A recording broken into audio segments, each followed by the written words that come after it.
Have you ever watched a show that was held in such high regard, and by the time you finished watching it, you wondered why people were so in love with the series to begin with? You don't even think the show is bad, but you wonder why people act like it's the best thing ever. This is how I feel about the 2008 Clone Wars show. The 2008 Clone Wars TV show is one of the most popular pieces of Star Wars media. Many people hold it in high regard, and some go so far as to say that it fixed the prequel trilogy. While I do like the series, I never enjoyed it as much as others did, nor did I ever think that it magically fixed the prequels. I consider the series to be alright at best, with many highs and many, many lows. The series first started in 2008 and got its own movie before the show aired. I have a memory of seeing it in theaters and getting the movie for Christmas. Looking back, it's clear that the movie is terrible, but I don't remember what I thought of it at the time, but considering I wanted it for Christmas, I probably loved it. After the movie came out, season 1 of the show started airing on Cartoon Network. The thing about season 1 though, is that it's not really good. In fact, it's actually pretty bad by all means. It is without a doubt the worst season of the show, struggling with shoddy animation, a lot of bad episodes, and more. And while there are some better episodes like the Rookies episode and the Hostage Crisis one, the show got off to a rocky start. Thankfully, Season 2 is a much needed step in the right direction. The animation improved significantly, and there were some new additions to the show that were very well received. One thing I want to talk about is the show's version of Mandalore. The show made a lot of changes to the existing Mandalorian lore in the expanded universe, which caused a lot of controversy. As someone who didn't read that many of the EU books when I first saw the show, I wasn't too concerned with that. However, when I read more about it, I can understand the frustration that people had. One of my favorite additions in the show was the Darksaber. Just the idea of a black lightsaber sounds like something a random kid would come up with, and it's an idea that I love. I'm so excited we've gotten to finally see it in live action now. The show includes one of the most well-remembered arcs, with the Geonosis arc. I think it was pretty interesting how they showed that there was a second Battle of Geonosis. We also see young Boba Fett again at the end of the season. Overall, I don't consider the season that great either, but it was a definite step in the right direction and laid foundations for things that would come up in the future.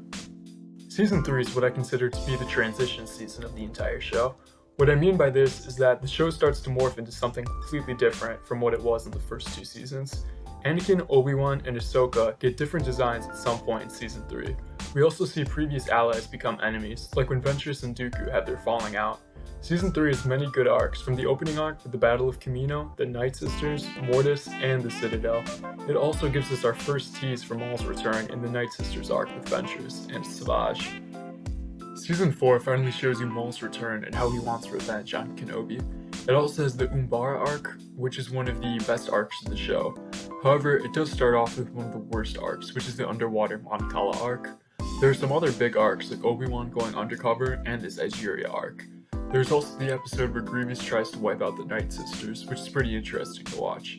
After the highs and lows of Season 4, we finally get to catch up with Savage and see how he finds Maul. Season 5 is a season that also has mixed quality, but I would say that it might be as enjoyable as Season 3 was. It starts off continuing Maul's story. After that, the quality gets pretty mixed, and it eventually winds up with the boring droid arc. However, before that, it gives us the Onderon arc, which has some pretty good stuff in it. Finally, after the droid arc is done, we get back to Maul's story, and we see him team up with Pre Vizsla. This is one of the best arcs of the show, and it ends with a duel with him, Savage, and Sidious. Sadly, we never got Son of Dathomir animated, which would have continued the story. After the arc ends, we get the Ahsoka arc, where she is framed for placing a bomb in the Jedi Temple. This is one of the most popular arcs, and for good reason. It ends the season on a rather depressing note with her leaving the Order. Season 6 eventually came out and starts off with the Fives arc, where he learns about the inhibitor chips. Now, I find the inhibitor chips to be a pretty controversial change. On one hand, it makes sense that Palpatine was not leaving anything up to chance, but on the other hand, it doesn't allow for any moments where clones choose to disobey Order 66. Nonetheless, it is still a good arc with a sad finale episode. The last arc has Yoda learn more about the Force and is one of my favorite arcs of the whole show. In this season, the Jedi also learn more about Sifo Dyas and learn that Dooku is actually Darth Tyrannus. They also learn that Dooku got the clone army for the Republic, which puts them in a really tricky position. Season 7 came out years later and only had 3 arcs. The first one introduces the Bad Batch, and it's a pretty mid arc. The Ahsoka arc is unwatchable garbage with almost no redeeming value whatsoever. However, it finally pulls itself up by the bootstrap with the Siege of Mandalore. That, along with the Mortis arc, are my 2 favorite arcs of the show. The Clone Wars brought many new additions to the lore, and one of the biggest was the introduction of Ahsoka. Nowadays, Ahsoka is held in such high regard, but to be honest, she was never my favorite.